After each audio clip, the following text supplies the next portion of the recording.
Hey guys, and welcome back to Divine Journey 2, and I believe this is episode 30. I can't believe we're on episode 30 already. But yeah, we're continuing today with chapter 15. It's quite a long one, but hopefully today we can make some significant progress through this. Last episode we tweaked some of the alchemy table setups for our tier 1 and 2 essences. We also set up our pyrecraft in here, which by the way we don't need growth supplication for. That was a little bit of a fail, but no biggie. We also finished off the mechanism ore processing to give us these clumps and also shards. And it looks like this one is broken for some reason. Hold on. Just missing a conduit here. So we finished off last episode looking at the Hellfire Forge, which is something I think we'll continue with today. I did craft the Sentient Sword, which allows us to more easily get Demonic Will. And similar to LP generation, we need to wait till chapter 17 before we can access automated Demonic Will. So for the time being, we have to collect it manually with the Sentient Sword. So our next quest here is to get the tier 1 reagents. All of these of course are made in the Hellfire Forge. We have the dirty reagent, the lava reagent, the air reagent, and the water reagent. So between episodes I've set up this brand new automation for the Hellfire Forge. Huge thank you once again to Taz on our Discord server for helping me set this up. He has a tutorial if you're interested in this. I will also link that in the description of this video. It's very well put together. So I'm not going to go into too much detail about how this works, but this is able to handle the buckets that get inserted into some of these recipes. So it will handle the input and the export of those buckets before inserting new items for the next craft. And also takes care of the similar issue we had with the alchemy tables where the items would stack in the same slots. The way this is set up, we should never run into that problem here. So I've already imported all the recipes for each of the tier 1 reagents. Let's see if we can get one of each for the quest. So the water reagent is probably the easiest one, although we do have to automate salt. So to make salt in this pack, I think the best way is through the use of brine, and then chemical crystallizing this stuff. The only thing is though, this has to be gaseous brine. So we're going to need a condensator to convert between liquid and gas. Yeah, so I managed to fit it in quite nicely next to our ore processing here. We are already asking for brine for this electrolytic separator, so I've run an extra fluid conduit underneath, taken from the same fluid interface for brine. That is filtered into the condensator, turns into gaseous brine, and then that is crystallized into salt. And then we can output to this drawer here, give these machines some speed and energy upgrades. And now we have automated salt. And it's actually quite quick with the upgrades as well. So the other part of the water reagent is just sugar, which is just 9 compressed sugar into the block. And the water buckets we already have automated, so now we can request our water reagents, and we'll get a chance to see if this actually works or not. Let's see if we can request 10 of these things. Apparently we're missing water buckets. Oh, it's just that our buffer isn't big enough here. We must have had a backlog of these things, so I'll take out the storage downgrade on this. So now can we request 10? We can. So as you can see, it puts the input items into this drawer as a buffer, and they all go into the Hellfire Forge. Empty buckets are removed before the new items are placed in here. This looks to be working flawlessly. The only thing is, yeah, the Tartaric Gem will eventually run out, but we will at some point automate the refilling of this Tartaric Gem. Next reagent is the dirty reagent, which takes one of each of the roots, soils, and coarse dirt. I think for right now we're just going to batch craft these soils. As for the coarse dirt though, that's very easy to automate. We just have to have gravel and dirt into an autocrafter, and that will get output to a drawer, which means we can request our dirty reagents. The next one is the lava reagent, which takes fluxed electrum. I think we have this on passive. Yeah, only 64 in the buffer, so we may have to increase this, but it is automated already. And the rest is just lava buckets and blocks of coal. So we can also request 4 of those. Looks like our Tartaric Gem may have run out of will. This thing has gotten stuck, which is the only thing I can think of. At least I hope that's the case. Yeah, we don't have enough will in the Tartaric Gem. Okay, got more will. Let's try this out again. Okay, finished with the dirty reagents. Now it's crafting lava. And the last reagent is the air reagent, which takes empty glass bottles. We have these automated already. Pressurized air tanks. This requires iron mechanical components, empty buckets, and lead plates. These components, though, we probably should look at automating, which we can do by using the automated engineer's workbench. Although I think I made this too far back. I think I want to move this forward a block. Yeah, and then we have power cell on top to supply power, interface on the back for the input items, and a drawer on the side here. So one day we'll want to have these reagents on passive, but it might be a while before we get there. But why not set up this process on passive so that we don't have to do it later? So we'll have to give this machine a blueprint for the crafting components. And these iron components obviously take iron plates and osmium ingots. So the osmium we can just request in the interface, but the iron plates we currently don't have passive automated yet. But we can very easily add those to our machine wall here. And I guess this is now for gears and plates. I'm sure we'll fill this space eventually. And why not give this thing a conversion upgrade? So that gives us both input items. I think we will have to limited item filter the input for this though. Yeah, let's move this interface down a block. And we'll do that instead. I did put the storage downgrade on this thing, didn't I? I did, okay. And we can connect up our storage bus. This is a cool machine, isn't it? I love this animation. But the rest of the things for these air reagents, we will just do it on demand for the time being. We have treated wood automated, and the rest of the stuff we can just add recipes for. So yeah, I think this is the last of the tier 1 reagents. And there's our quest. Alright, so now that we have the tier 1 reagent quest, this also unlocks the incense altar. And I think by now we're just going to rush towards trying to craft this thing. So to be able to make this incense altar, it is a multi-block structure that we have to set up. But first we have to get 2 holy cores, which requires 4 sanctus each. This is the tier 2 essence, some empty cores, and some haste reagents. So we'll get to the input items on these things in a second, but first we need a better Tartaric Gem. So I believe Lesser is the next tier up from Petty Tartaric. We need a Gusty core, a Fire core, and an Aquatic core, which puts the reagents and the essence together, along with an empty core. It's really nice that you can fill the Tartaric Gems with your laser gun like this, just by having the laser gun in the offhand and your sentient sword in the main hand. Alright, so we have 3 full Petty Tartaric Gems, which we can upgrade to the lesser tier. We also managed to get 2 of each of the cores. In fact, can we request 3 of these things? It'd be really nice to be able to upgrade all 3 of our Tartaric Gems at once. And yeah, we still have to craft some more Blood Orbs. Aha, we actually can get 3 of these cores, so we can upgrade all 3 of our Petty Tartaric Gems. Oh, and it looks like we also had a 4th one in our system as well. I guess we'll just leave that at Petty for now. Oh, and there's a 5th one for the quest reward. I'll take that. Also, yeah, I did claim the quest rewards from last episode. So yeah, now to make these holy cores, so we need haste reagents. So we've got our Tartaric Gem now, we need potions of haste 4, cookie jars, glowstone, and sugar. And I know that we said we were kind of rushing towards the incense altar, but I really want to automate potions, so we're just going to do that. So I was digging a bit through JTI here for the haste 4 potion. Let's just run through what exactly is going to be required here. So haste 4 comes from, obviously, haste 3, then haste 2, and then we need haste 1, so that's already 4 alchemical impures. And then we need awkward with basalts to make the haste. And then we get awkward with water and nether wart. I'm not sure if there's any other potions that we're going to need in the future. It'd be really nice to be able to see that at the moment, but I don't see any more, at least in these reagents. Oh, there is the strength one in the strength reagent. I don't know how often this is used though. Some of these reagents are used a lot, and some of them are just for one-off items and crafts. Strength one is used in the Rune of Summer, so this is probably also worth automating while we're doing this. Oh, and there's also instant damage 4. Okay, that's going to be like 16 alchemical imbues already. Oh, there's another one. There's night vision and absorption. Okay, this is a lot of potions. Maybe let's just start off with haste. Alright, so I cleaned up the inventory and gathered a bunch of different materials that I think we're going to need for this setup. Over on this wall is going to be a good space for this. It's going to give us plenty of room to expand this for all of the future potions, and we'll try and build it in a way that it's easy to expand. So first we need an Applied Energistics connection, which should be right around here. Yeah, I think this is our main line from the controller here. Alright, so first step is the awkward potion. We need the imbue, supplied with water, and power from a power cell. And we also need to give this nether wart. So we're currently not farming nether wart, but we do have 501 backlogged. Probably what we'll end up doing is swapping out some of the canola. I believe we can farm in the farming station, since we don't have to rely on canola anymore. But for now we'll use our backlog and we'll run some conduit from this Applied Energistics interface.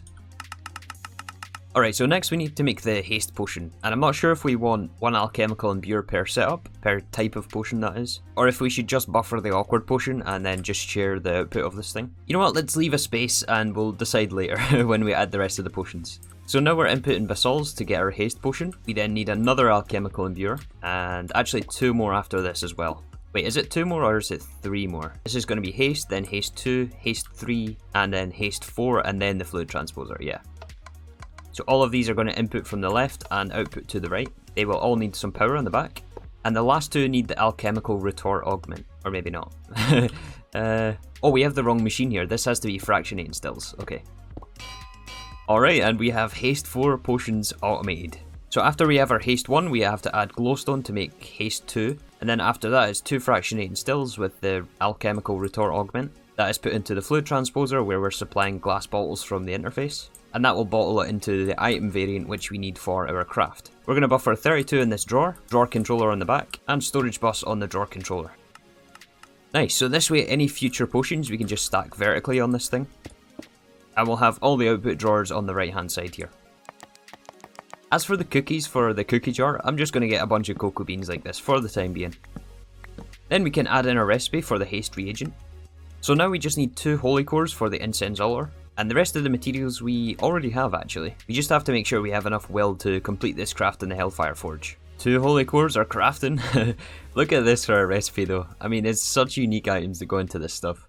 The 2 holy cores have finished crafting, and we can now request our incense altar. So to get this incense altar to work, we need a bunch of these wooden paths, which takes undead planks. And this undead wood comes from the Evilcraft sapling that we crafted last episode. However, I did just test growing this tree out, and it only drops dead bushes as the sapling. It doesn't actually give you the sapling back. So I'm going to have to craft up a lot of undead saplings for this. And these take 25,000 blood each.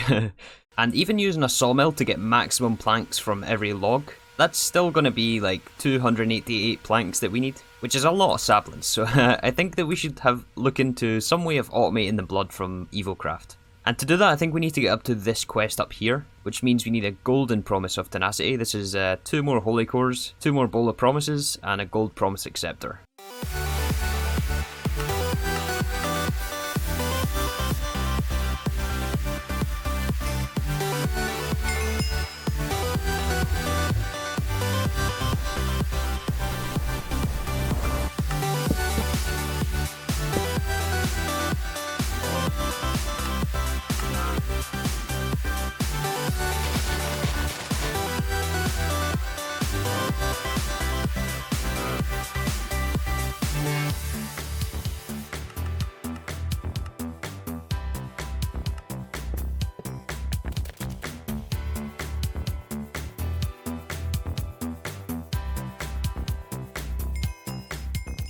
Alright, so I've been doing a ton of crafting here. It's now been like an hour and a half later or something like that. I didn't expect this little quest over here to stump us for so long.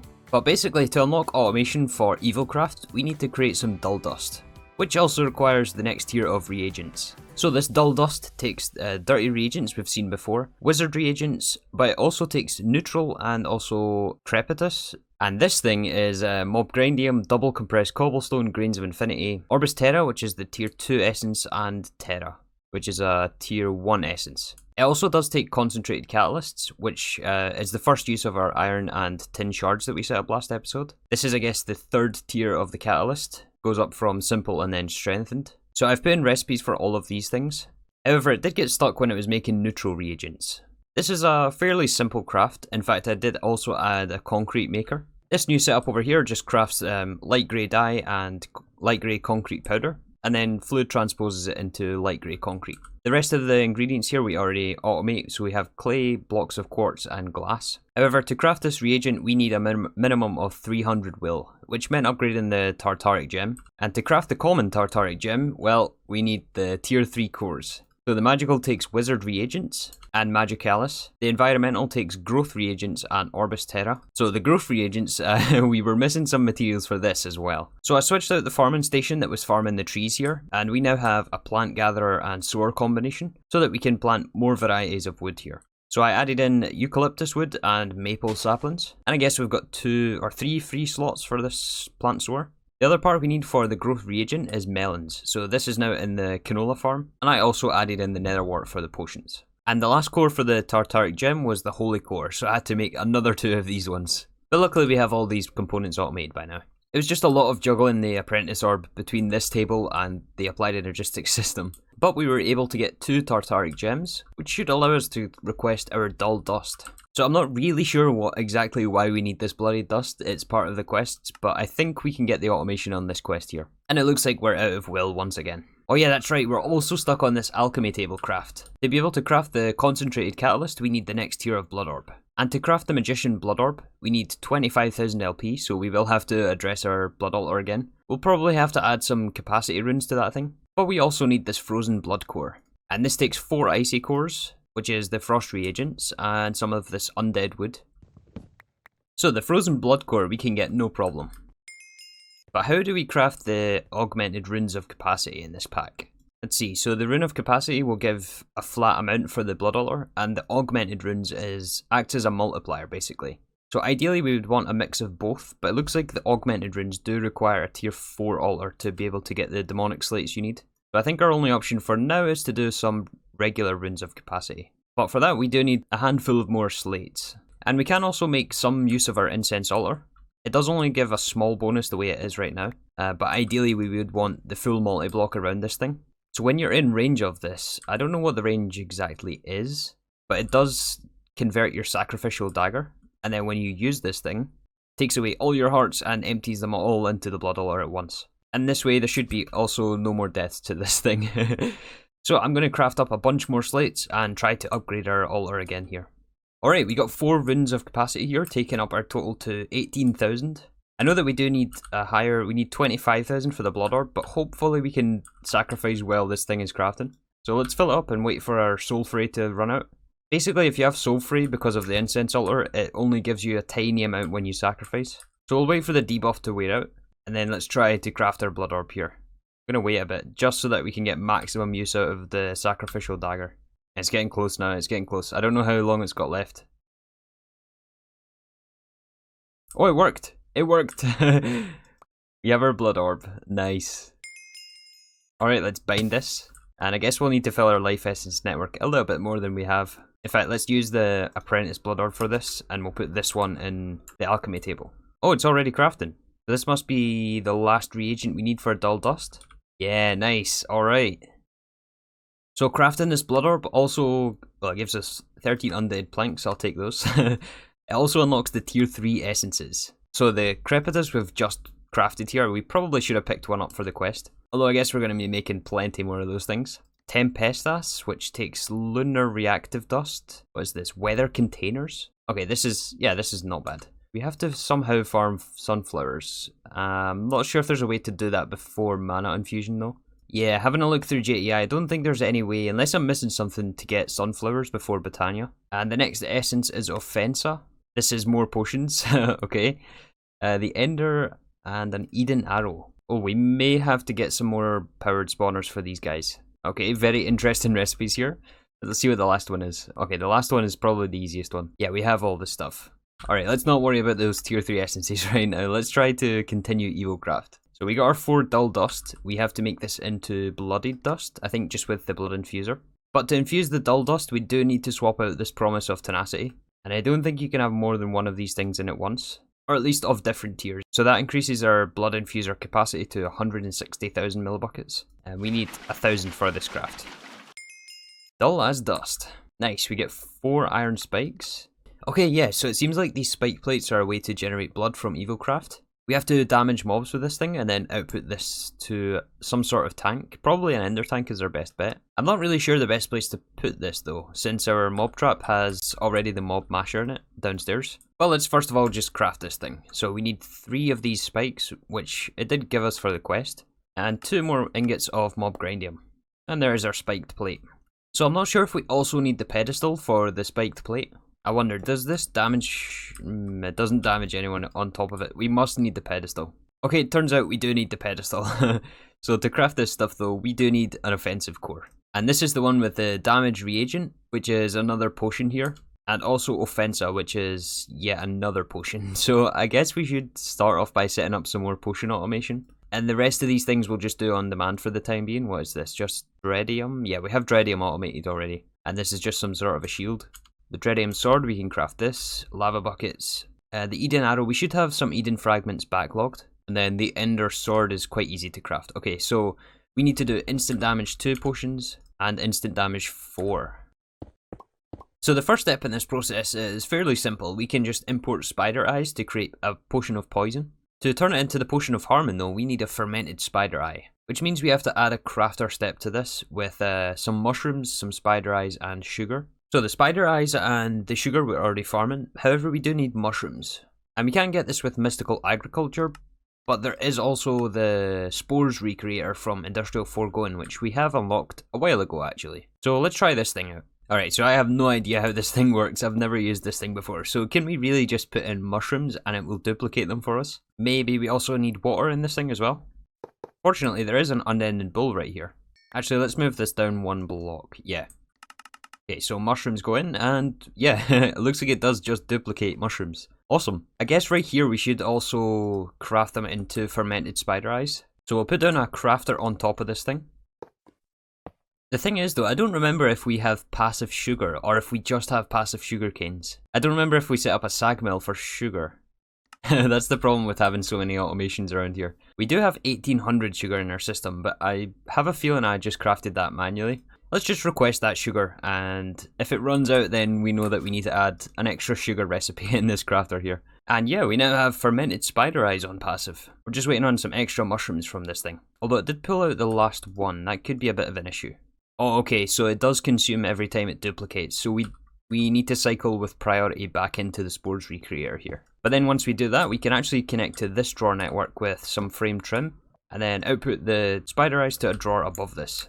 Yeah, so I also added an extra buffer just so that we could buffer the mushrooms in our system, in case we needed it for anything else other than the spider eyes. So now we can request these in this alchemical imbuer. Then after the fermented spider eye step, we put it in with some more glowstone to make it the instant damage 2 version. And then from here we want to make one a splash potion, and the other one we want to make instant damage 4. So one will have to go straight to a fluid transposer, and the other one will need 2 fractionating stills and then a fluid transposer. Actually, I don't see a recipe for splash potion here. In the fluid transposer it doesn't have any liquid, so I don't know how we're supposed to get this to splash potion, other than by using the vanilla brewing stand or possibly this potion brewer. The instant damage 4 though is pretty easy. We just need to put the 2 fractionating stills down, and then this we can, in fact we'll round robin on the back so that we can input into whatever machine is going to end up here. So we'll use conduit for this instead. Okay, we got the potion brewer. Let's see what this thing can do. Alright, so I managed to get the instant damage 4 here. We just have to have an output drawer for this. But this potion brewer, I don't really know how this thing works. I think it works by brewing the potions all the way from the water bottles. But I thought we'd be able to output the instant damage 2 into this and then add gunpowder with this. But it doesn't seem that that is going to be possible this way. And after many rebuilds of the system, I've been at this over an hour now, trying to mess with these potions. But I think we have our instant damage 2. Alright. So I moved the instant damage 4 below it, and I also moved everything to the left 1 block. So I'm actually glad we left this extra space here. So this middle row gives us the instant damage 4s. So for these splash potions, we have to craft them straight from glass bottles. So I was going to split this, as I mentioned, but that didn't end up working out, as you can't start from an already brewed potion in this potion brewer. So in the back here, we have inputs for various different items here. This takes it from the glass bottles into the awkward potion, then potion of healing. Instead of doing poison, we're doing healing into instant damage. And then glowstone to make it higher tier, and then gunpowder to make it splash potion. And then this output, I guess we'll have to item conduit on the back. Yeah, we'll do output on blue here. And the crafter on the top here is just for glistening melons, since, well, we now produce melons for the growth reagent anyway. And we have gold nuggets from the compacting drawer on ore processing. Alright, so now we just need recipes for all this stuff. We need the offensive core. Oh no, we've got another roadblock. I don't think we're going to get this today, actually. We need the next tier of Blood Orb for this thing. Oh no, we can do it with Magician. Oh, okay. I thought we were going to have to get the next tier of Blood Orb. Okay, yeah, Magician works for the recipe. Nice. And then we need damage reagents, which is where our instant damage comes in. We also need a recipe for these shields, and also the sword. And it's also time for another Applied Energistics upgrade. That didn't last very long, but we're down to our last 4 slots here. Yeah, we can't even fit all of these recipes in. Okay, so now we just need the recipe for Offensa, which is where our instant damage 2 potions come in. And then we'll also need the Eden Arrow, Ender, and then I think we have the rest of these things. So, can we request this offensive core? A lot of items here. We're missing the Blood Orb. I think that's still in my inventory though. Awesome. Let's see if this thing finishes though. Oh, this is so satisfying when you get this level of automation. And we're only at the beginning as well. We still have all of Botania and stuff to do. And I think actually we've nearly unlocked Botania. That's going to be the next mod that we get to play with soon. Maybe even by next episode. Let's actually make sure that we pick this up for the quest. Oh, it disappeared. Hopefully we can get it in time. And finally, the offensive core has been crafted. I don't think this is any sort of quest, But by the looks of things, this definitely won't be our last offensive core we make. But this one we want to use to make the pedestal. Oh, and this tank for this recipe has to be at least 128,000. So we have to combine multiple of these basic dark tanks together. So there's 232. Can we combine 232 together? Assuming we can. Yeah, there's 64. And we'll need another couple at least. And now we have our sanguinary pedestal. And our quest. Alright, so at this point we have to do some shenanigans with mobs again. So this thing has to damage mobs, and the higher health they have, the more blood we're going to get. Similar to the blood extractor. And earlier on, the original plan was just to put it down here at our mob farm. But that would mean sacrificing the looting effect that we get from the mob masher, as I think we would have to swap this thing out. So instead, what I think we'll do is actually build a separate mob spawning area. This will, I guess, be what, the 4th mob farm we have in this world? We have one on the end, one in the nether, and then it'll be 2 in this base. But instead of using cursed earth, I think we'll just move the powered spawners here. And we'll maybe do the Cyclops that we added last episode, since those have pretty high health. And we'll also put in the things for the Eden shards. So we needed these fragments for the Eden arrow. These can be dropped by a lot of the Divine RPG mobs. And some of these have pretty high HP, so I think we'll probably spawn these guys.